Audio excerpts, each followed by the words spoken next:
अस्सलामुअलैकुम। कैसे हैं आप लोग? उम्मीद हैं खैरियत से होंगे। सबसे पहले आप सबके लिए दुआ गो हूँ, अल्लाह ताला आप सबको हमेशा अपनी हिफ्ज़ व अमान में रखें और आप सब पे अल्लाह ताला की रहमत ख़ास हो। आमीन सुमा आमीन। आपने टाइटल देखा होगा कि मुअक्कल को ताबे करना, यानी कि जिन्नात को ताबे करना। तो आज की वीडियो मैंने इसी टॉपिक पे बनाई है कि क्या हम जिन्नात को अपने ताबे कर सकते हैं, क्योंकि जो एक ऐसा जिन जो मुस्तकिल आपके लिए काम करे, जो आपकी ग़ुलामी में हो, जिसको आपने कैद कर रखा हो, आप उसको जो भी हुक्म देते हैं वो उसी हुक्म को पूरा करने के बाद जिस जगह पे आपने दरख्त पे, जिस जगह पे आपने उसको कैद कर रखा होता है, वो वहीं पे जाके बैठ जाता है, इस इंतज़ार में कि आप नया इंतज़ार दें और वो जाके आपका काम बजा लाए। इंसान की कई ख्वाहिशात हैं और इंसान की एक फितरत भी है कि मुझे ये भी चाहिए, ये भी चाहिए, ये भी चाहिए। ख्वाहिशात, ख्वाबों के सहारे इंसान ज़िंदा रहता है। तो सबसे शॉर्टकट रास्ता होता है कि एक मुअक्कल को, एक जिन को काबू किया जाए, ताबे किया जाए, ग़ुलाम बनाया जाए और उससे कह के अपनी हर दिल की मुराद को पूरा कर लिया जाए। आप जो भी उससे कहेंगे वो फ़ौरन तामील करेगा। आप उसको कहिए दौलत चाहिए, वो आपको दौलत ला के देगा। ज़मीन में छुपे हुए ख़जाने कहाँ हैं, वो आपको उन ख़जानों के बारे में बता देगा। दुनियावी चीज़ें जिनकी हमें ख्वाहिशात होती हैं तो जिन्नात के लिए पॉसिबल है, वो हमें ला के दे सकते हैं।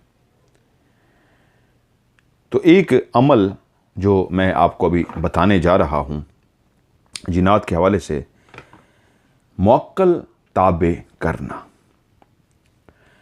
3 दिन का मुजरिब अमल है। 3 दिन तक सिर्फ दूध पीना है, खाना पीना कुछ नहीं है। सिर्फ 3 दिन तक दूध पीना है और बाद नमाज इशा बिस्मिल्लाहिर्रहमानिर्रहीम 45,000 मरतबा यह पढ़ना है। मैं फिर से रिपीट कर देता हूँ। सिर्फ दूध पीना है, कुछ भी नहीं खाना, और बाद नमाज इशा से, ये 3 दिन का अमल है। बाद नमाज इशा यानी नमाज की इशा पढ़ने के बाद आपने 3 दिन करना है। बिस्मिल्लाहिर्रहमानिर्रहीम ये आपने 45,000 मरतबा एक रात में पढ़ना है। और अव्वल व आखिर 11-11 मरतबा दरूद शरीफ पढ़ना है। हिसार के बग़ैर इस अमल को ना करो वरना परेशानी उठानी पड़ेगी। अब हिसार का तरीका क्या है? 11 मरतबा आयतुल कुर्सी पढ़कर हिसार कर लें। यानी आपने पहले हिसार करना है, आयतुल कुर्सी पढ़नी है 11 मरतबा, और उसके बाद 11-11 मरतबा दरूद शरीफ पढ़ना है और 45,000 मरतबा बिस्मिल्लाहिर्रहमानिर्रहीम पढ़ना है। तो उसके बाद क्या होगा? इंशाअल्लाह तीसरे दिन, यानी 3 दिन का अमल है, तीसरे दिन जैसे ही आपका अमल मुकम्मल होगा, 19 मुअक्कल यानी जिन्नात हाजिर होंगे। उनमें से एक मुअक्कल ताबे हो जाएगा और फिर ज़िंदगी भर आमिल की इताअत करेगा। बड़ा ज़बरदस्त वजीफ़ा है। सिर्फ 3 दिन करना है। बाद नमाज इशा आपने बैठ के 11 मरतबा आयतुल कुर्सी और 11 मरतबा अव्वल और 11 मरतबा आखिर में दरूद शरीफ और 45,000 दफ़ा सिर्फ बिस्मिल्लाहिर्रहमानिर्रहीम पढ़ना है। तो मुअक्कल 19 हाजिर होंगे और उनमें से एक मुअक्कल ज़िंदगी भर के लिए आपके ताबे हो जाएगा। जिन्होंने ये लिखा है और उसके नीचे लिखा है कि वज़ाइफ़ के लिए, इस्तिखारा के लिए, फ़लाने के लिए, आप ये नंबर भी लिखा हुआ है, हमसे रब्ता करें। ये मुझे किसने भेजा है? ये मैं वजीफ़ा आपको नहीं बता रहा। कुछ लोग सोच रहे होंगे कि मैं आज वजीफ़ा बता रहा हूँ और देख के पढ़ के बता रहा हूँ, ये कैसा वजीफ़ा बता रहा हूँ। मुझे किसने पूछा है ये भेज के कि क्या अगर इस वजीफ़े को हम कर लें तो क्या मुअक्कल हमारे ताबे हो जाएंगे। उन्होंने ये भी साथ में लिख के भेजा और उन्होंने कहा कई लोग इसको कर चुके हैं और वो बहुत बड़ी पहुंची हुई शख्सियत हैं जिन्होंने ये अमल बताया है और उसके नीचे उनका नंबर भी है, मोबाइल नंबर।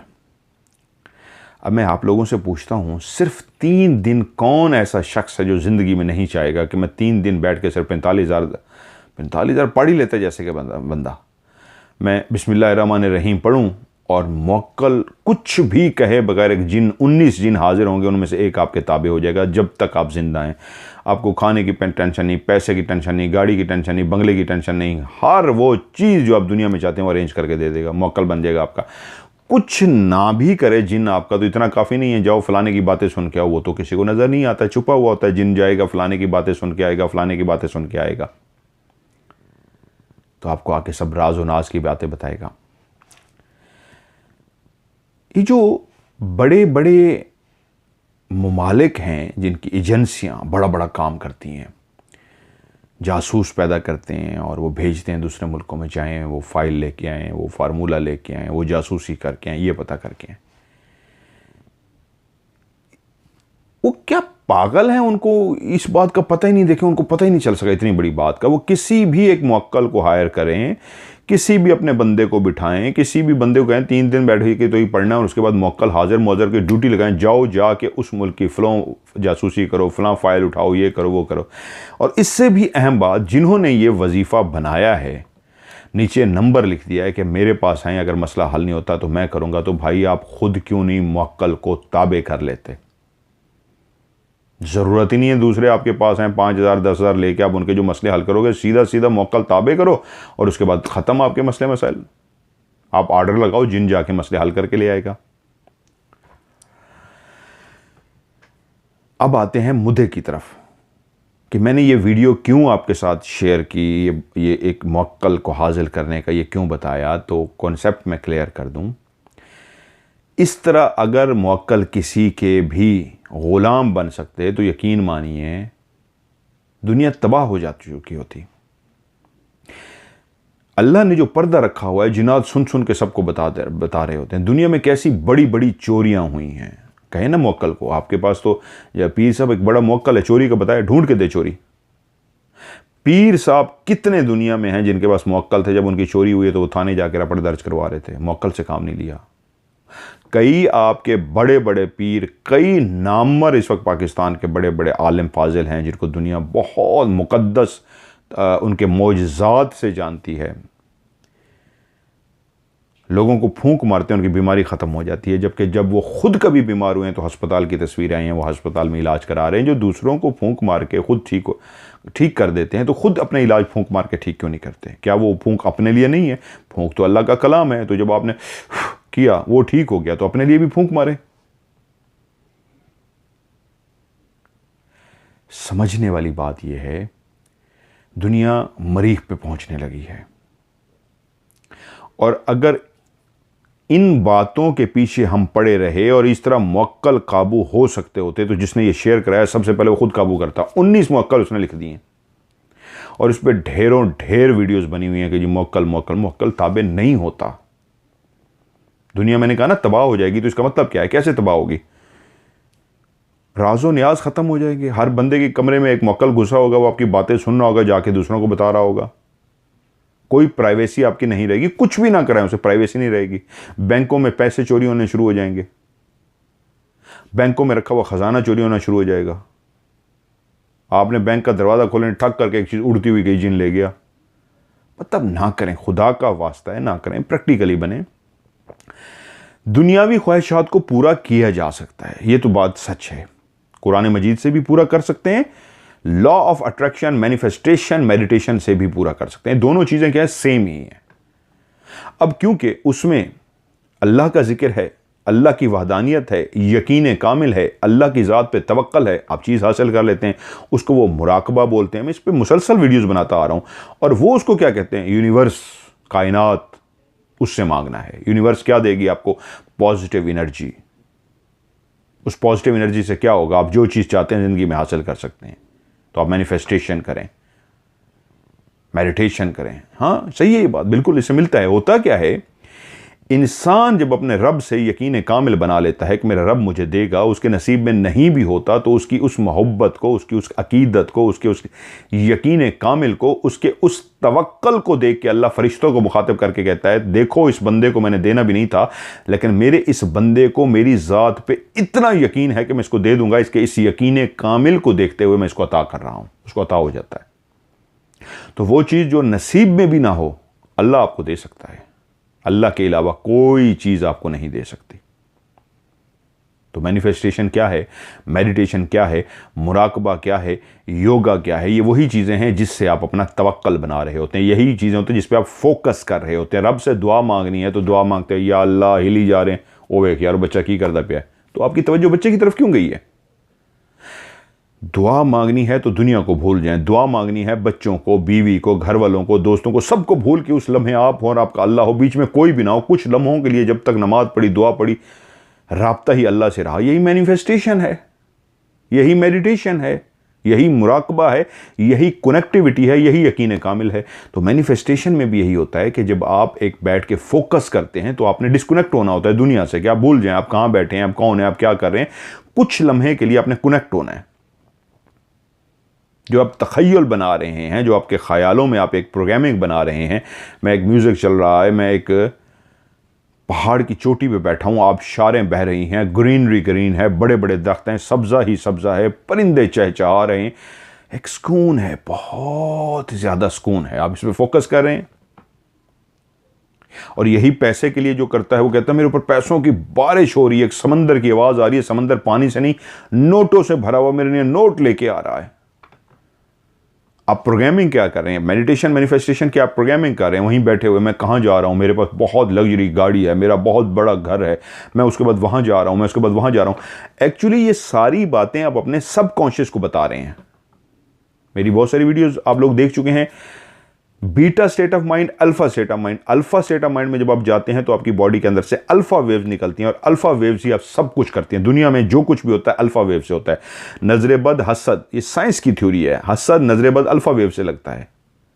तो अच्छा काम भी अल्फा वेव से होता है। नेगेटिव सोचेंगे अल्फा वेव में तो बुरा हो जाएगा, अच्छा सोचेंगे तो अच्छा हो जाएगा। तो जब अल्फा स्टेट ऑफ माइंड में आपकी बॉडी से अल्फा वेव निकलेंगी तो आप प्रोग्रामिंग क्या कर रहे हैं? मैं जा रहा हूं, मेरे पास गाड़ी है, मेरे पास घर है, मेरे पास फलां है, मैं खुश हूं, मैं घूम रहा हूं। आप प्रोग्रामिंग किस में कर रहे हैं? अल्फा स्टेट ऑफ माइंड में। जितनी भी आपकी अल्फा वेव निकल रही हैं वो आपके आने वाले वक्त के लिए सब कुछ अरेंज कर रही हैं, जो कुछ आपको चाहिए। फोकस करने का नाम, प्रोग्रामिंग करने का नाम, यही दीन कह रहा है। अल्लाह से मांगो, सोचो कि मुझे ये करना है, ये करना है, ये करना है। आपने एक कारोबार करना है, मिसाल के तौर पे कारोबार करने से पहले सबसे पहला क्या क्या काम करते हैं हम लोग? प्लानिंग, जिसको प्रोग्रामिंग कहते हैं। प्लानिंग, क्या प्लानिंग? यार मैं सोच रहा हूं मैं फलां चीज़ का कारोबार कर लूं। पहले आपने सोचा कैसे होगा, उसके लिए मुझे एक शॉप लेनी पड़ेगी, उसके लिए मुझे एक फैक्ट्री लेनी पड़ेगी, उसके लिए मुझे एक रेडी लेनी पड़ेगी, उसके लिए मुझे एक छाबा लेना पड़ेगा। ठीक है, फिर क्या करूँगा? मुझे वहाँ से माल लेना पड़ेगा, वहाँ से उठाना पड़ेगा, ये करना पड़ेगा, वो करना पड़ेगा, इतने पैसे लगेंगे। पूरी कैलकुलेशन करके इसको कहते हैं प्रोग्रामिंग। पूरा आइडिया डिस्कस करना कि मैं ऐसे करूँगा, ऐसे करूँगा, ऐसे करूँगा। हम लोग, मैं एक डायरेक्टर रहा हूँ, प्रोड्यूसर रहा हूँ टीवी के अंदर। जब हम शोज़ करते थे तो शोज़ करने से पहले हम पूरा एक खाका सोचते थे। यार मैंने एक राज प्रोग्राम शुरू किया, घोस्ट हंटिंग का, तो उसका बैठ के मैंने पहले एक पूरा सोचा, क्या एक शो करते हैं, उसका आइडिया ये होगा, उसको हम ऐसे करते हैं, ऐसे कर, पहले उसको मैंने दिमाग में सोचा, वो सारा सोच के जब हाँ ये ओके हो गया, फिर उसको रिटर्न शेप में किया, फिर उसको अप्रूव कराया। जब अप्रूव हो गया वो प्रोग्राम शुरू किया। इसी तरह बिजनेस में होता है कि पहले मुझे ये करना है, ये करना है, ये करना है। इसी तरह कुछ भी नहीं करना। घर से निकलते हो, यार आज क्या क्या काम करने हैं, पहले मैंने उधर जाना है, उससे मिलना है, फिर ये करना है, ये करना है, वापसी भी ये करना है, फिर घर आना है। तो ये प्रोग्रामिंग है सारी। एक प्रोग्रामिंग रोजमर्रा के लिए है, डेली रूटीन के लिए है, और एक प्रोग्रामिंग फ्यूचर के लिए है, मुस्तकबिल के लिए। मुझे ये सब कुछ चाहिए, तो उसके लिए जो आप प्रोग्रामिंग करते हैं, उसके लिए जो आप सोचते हैं, तो उसको किस में सोचना है? अल्फा स्टेट ऑफ माइंड में। अल्फा वेव जब आपके अंदर से निकल रही हो, आपको सब कुछ मिल जाएगा। और उसको दीन से कैसे करना है? So simple. आप नमाज पढ़िए, नमाज पढ़ते हुए कनेक्ट हो जाइए। किस तरह? जिस तरह अल्फा स्टेट ऑफ माइंड में जाके आप मेडिटेशन करते हैं, अल्फा स्टेट ऑफ माइंड में जाके आप मैनिफेस्टेशन कर रहे हैं, कनेक्ट हो रहे हैं, तो अल्लाह से कनेक्ट हो जाइए। भूल जाइए दुनिया को, कारोबार को, बच्चों को, बीवी को, सबको भूल जाइए कुछ लम्हों के लिए। आप अल्लाह हो, आप हो। सलाम फेरें तो आपको पता लगेगा आप दुनिया में वापस आ गए हैं। इसका नाम नमाज है। बेअदबी ना हो। बाकी मेरी टांगें कहाँ पे हैं, पतलून ऊपर करनी है, घुटनों से ऊपर करनी है, टांगें यहाँ रखनी है, नीचे से शैतान गुजरेगा, ये नमाज नहीं है। ये हर मज़हब के बड़े ने अपनी अपनी उसमें दीन का वो क्या कहते हैं, तड़का लगा दिया है। नमाज तो अल्लाह से कनेक्ट होने का नाम है कि जब आप अल्लाह के यहाँ बावुज़ू से, मतलब ये है कि जिस्म के अज़ा को धो के पाक साफ हो के आप खड़े हों और आप हाथ उठाएं और कहें अल्लाह अकबर, तो इसका मतलब यह है कि दुनिया खुदा हाफिज़, कुछ देर के लिए मैं अपने रब से कनेक्ट होने जा रहा हूँ, अपने रब से मिलने के लिए जा रहा हूँ। भूल जाइए सारा कुछ, आप पढ़िए अल्हम्दुलिल्लाहि रब्बिल आलमीन अर्रहमानिर रहीम। उर्दू तर्जमा आएगा तो आपको समझ आएगा आप अपने रब से बात क्या कर रहे हैं। आपकी जो भी ज़बान है, लेकिन जब आप नमाज में अरबी पढ़ते हैं तो आपको तर्जमा आना चाहिए। वो आप इंग्लिश आपकी ज़ुबान है, वो कोई भी है, तो जब आपको तर्जमा आएगा तो आपको ये पता होगा कि जिस तरह एक अपने ऑफिस में खड़े होकर अपने बॉस के सामने हम कोई बात कर रहे होते हैं तो पता होता है हमने बॉस को क्या किया, तो ये आपका रब है, रब कायनात है, आपका अल्लाह है। आप उससे जब अरबी पढ़ रहे हो तो आपको पता हो मैं अपने अल्लाह से क्या कह रहा हूँ। अल्हम्दुलिल्लाहि रब्बिल आलमीन, शुक्र मेरे उस रब का जो तमाम जहानों का आलमीन। तो ये जब तर्जमा आप साथ साथ पढ़ रहे होते हैं तो आपको याद ही नहीं रहेगा कि आप कहाँ खड़े हैं, आपके घुटने कहाँ पे हैं, टखने कहाँ पे हैं, टांगे कहाँ पे हैं, हाथ कहाँ पे हैं। आपको ये पता होगा कि मैं तो अपने रब से हम कलाम हूँ, मैं तो अपने रब से बात कर रहा हूँ, मैं तो अपने रब से कनेक्ट हूँ, मेरी बातें तो मेरे रब से चल रही हैं। हो सकता है इस अंदाज में रब से बातें करते करते आंसू बहना शुरू हो जाए आपके। अगर आंसू बह पड़े तो इसका मतलब इतने आप डीपली रब से कनेक्ट हो गए कि जैसे बॉस के सामने, आप दुनियावी मिसाल देता हूँ, गिड़गिड़ा पड़ते हैं ना तो आपको पता होता है यार अब बॉस सुन लेगा, मैं रोया हूँ उसके सामने। तो जो 70 माओं से ज़्यादा प्यार करता है उसके सामने रोएंगे, वो नहीं मानेगा, गिड़गिड़ा दें। अर्रहमानिर रहीम, जो रहमान है रहीम है, मालिक यौमिद्दीन, मालिक है यौम क़यामत का। इय्याका नअबुदु व इय्याका नस्तईन। ये तर्जमे के साथ जब आप पढ़ेंगे तो आपका पूरा फोकस नमाज पे होगा। लोग कहते हैं ना हमारा फोकस नमाज पे नहीं पढ़ सकता, इसको पढ़िए, आपका पूरा फोकस अल्लाह ताला से बन जाएगा। तो जितनी देर आपने ये अल्लाह ताला से बातें की तो आपको ये पता होगा मैं अपने माबूद से, मैं अपने रब से ये बातें कर रहा हूँ, तो आप भूल जाएंगे सारा कुछ। आप नमाज पढ़ के जब सलाम फेरेंगे, यकीन मानिए आपने मेडिटेशन कर ली है, मैनिफेस्टेशन कर ली है। हाथ उठाइए, मुझे पता है मेरे मालिक, मैंने जो तुझसे मांगा है मुझे तू देगा, मेरा यकीन कामिल है तो मुझे ज़रूर देगा। जब आपके अंदर से आवाज़ निकलेगी यकीन कामिल है तो मुझे ज़रूर देगा, तो आप समझिए आपको मिल गया। यही मैनिफेस्टेशन है, यही मेडिटेशन है। मैं खुद मेडिटेशन करता हूँ, नमाज़ों के साथ साथ मैं मैनिफेस्टेशन भी करता हूँ, मेडिटेशन भी करता हूँ। इसलिए कहता हूँ आप लोग भी करें। और लोग जो मेरी मीटिंग बुक कराते हैं वो मेरे साथ मीटिंग में आते हैं, यही तो मुझे देखना होता है उनको एनर्जी लेवल क्या है, ताकि मैं उनका एनर्जी लेवल बूस्ट करूं, उनको गाइड करूं, किस जगह पे खड़े हैं, उनको ट्रैक पे ले आऊं, डी ट्रैक है तो उनका ट्रैक अच्छा करूं। ये सारा कुछ करने की कोशिश करता हूं। तो इसलिए मुवक्कल से जहाँ मैंने शुरू किया, खुदारा इन चीज़ों से निकल जाएँ। ऐसा पॉसिबल होता तो जिसने नीचे अपना नंबर लिख दिया, इसका मतलब वो खुद ज़िंदगी में कुछ नहीं हासिल कर सका, आपसे पैसे लेना चाहता है, उसने नीचे अपना नंबर लिख दिया है। 19 मुवक्कल में से खुद वो मुवक्कल हासिल नहीं कर सका, बहुत पहुंची हुई हस्ती है, बता रहा है वो दीन करता है, ये करता है, वो करता है, नीचे उसने अपनी पब्लिसिटी भी की है, तो मुवक्कल क्यों नहीं खुद पकड़ा, दूसरों को तो बता रहा है। मुवक्कल ऐसे हाजिर नहीं होते, मुवक्कल ऐसे गुलाम नहीं बनते, ये सब झूठ है और लोगों से पैसा लूटते हैं। ये पैसा कमाने के बहाने हैं। अल्लाह ताला हम सबको हिदायत दे, ये पैसा कमाने के बहाने हैं। आप जिन्नात से दोस्ती करना चाहते हैं या वो मखलूक जिसको छुपी हुई मखलूक कहते हैं, चाहते हैं कि आपके करीब आए, आपको महसूस करा सकें, अपना आप अपनी मौजूदगी का इजहार कर सकें, अच्छे जिन्नात जो हैं, तो उसका सिंपल तरीका है अल्लाह की मखलूक से प्यार कीजिए, बांटिए अल्लाह की मखलूक के लिए। दौलत है तो दौलत बांटिए, खाना खिला सकते हैं खाना खिला सकिए, कोई काम कर सकते हैं काम कर सकिए, किसी को जहनी सुकून दे सकते हैं उसको जहनी सुकून दीजिए, किसी का दुख दर्द बांट सकते हैं उसका दुख दर्द बांटिए। कोई भी किसी का काम कर सकते हैं, अल्लाह की मखलूक के काम आइए। और जब वहाँ से उठें वो बंदा खुश होकर पीछे दुआ दे दे, अगर उसने आपके पीछे कमर के पीछे आपको दुआ दे दी, ये मखलूक खुद ब खुद आपके पास आएगी। ये मैं कई दफ़ा कह चुका हूँ। 2 बुनियादी चीज़ें इस्लाम की हैं, हकूकुल्लाह और हकूकुल इबाद। जिसने भी ये दोनों चीज़ों पर अमल किया, जिन्नात की हर चीज़ उसकी दोस्त बन जाती है। आपके इर्द गिर्द फैली हुई हर चीज़ जो एनर्जी है वो सब एनर्जी आपकी दोस्त बन जाती है। इस पर अमल करके देखिए कैसे दोस्त नहीं होती आपकी। नज़ारे मिलने शुरू हो जाते हैं, पर्दे हटने शुरू हो जाते हैं, फिर बहुत से मौजज़ात होते हैं जो आप बताते नहीं हैं। अल्लाह से एक दफ़ा यारी लगा के देखिए। इसलिए मैं हर वीडियो में कहता हूँ, love for all, hatred for none. Love for all, hatred for none. मोहब्बत सब के लिए, नफरत किसी के लिए नहीं। इसका मतलब यही है, अल्लाह की मखलूक से प्यार करो, मोहब्बतों को बांटो, नफरतों को ख़त्म करो। सबसे बड़ा मज़हब इंसानियत, ह्यूमैनिटी। दुनिया का सबसे बड़ा मज़हब कौन सा है? ह्यूमैनिटी, इंसानियत। कामयाब हो जाओगे। तो मेरे ख्याल में जिस मकसद के लिए मैंने आज वीडियो बनाई है, उस मकसद को मैं समझा सका हूँगा। मज़ीद कोई बात पूछना चाहते हैं तो नीचे कमेंट्स में लिखिए, इंशाल्लाह मैं उसका जवाब ज़रूर दूँगा। अपना ढेर सारा ख्याल रखिएगा। खुदा हाफिज़।